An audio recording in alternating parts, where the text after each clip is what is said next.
I want to share you guys some information. Actually, this is important information. This is about contract. For those who are new here in Turkey and planning to change their employer, this is based on my experience actually.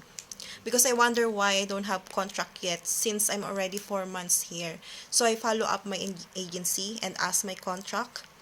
And surprisingly, she said, your contract should be processed by you or your employer. Because her reason is because we are transfer.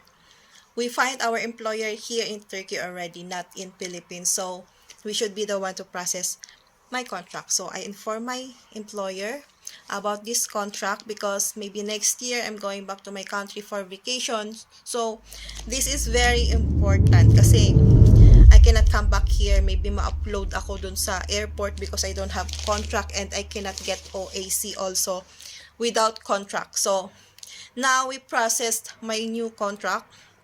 4 months na ngayon lang magpa-process ng contract, but it doesn't matter. So these are the requirements of applying new contract. Number 1, complete filled up balik manggagawa information sheet. Sorry. Number 2, employment contract should be signed on all pages by the employer and the worker and be notarized and apostilled stamped by the government office. Number 3, certificate of employment with salary.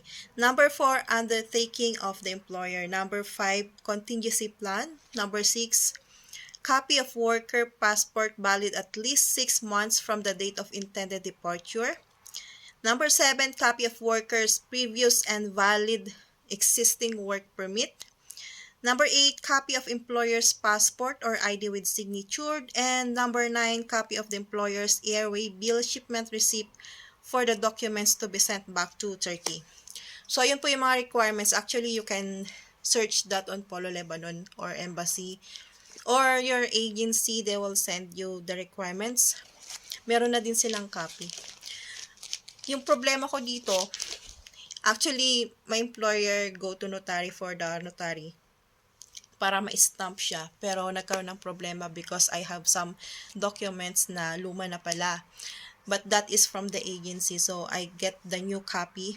This is the contingency plan. They sent me the old one. So, we need the new copy. So, we need to fill up this one. But, sadly, my employer is in the vacation. So, I have to wait for them before we proceed.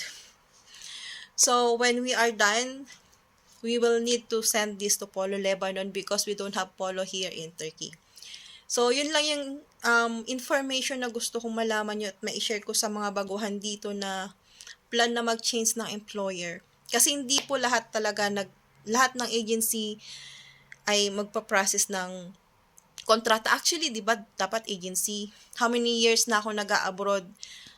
Agency talaga ang nagpa-process, but I understand because dito nga naman ako naghanap ng panibagong amo. So, this is new for me. Pero there is some agency talaga na sila na yung nagpa-process. Kaya lang, I think they need to pay. My employer need to pay.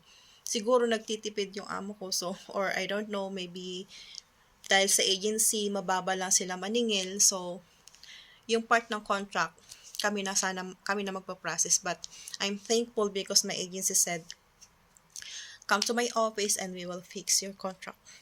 Inshallah. Maging okay kasi I really need this when I'm going back to my country for vacation.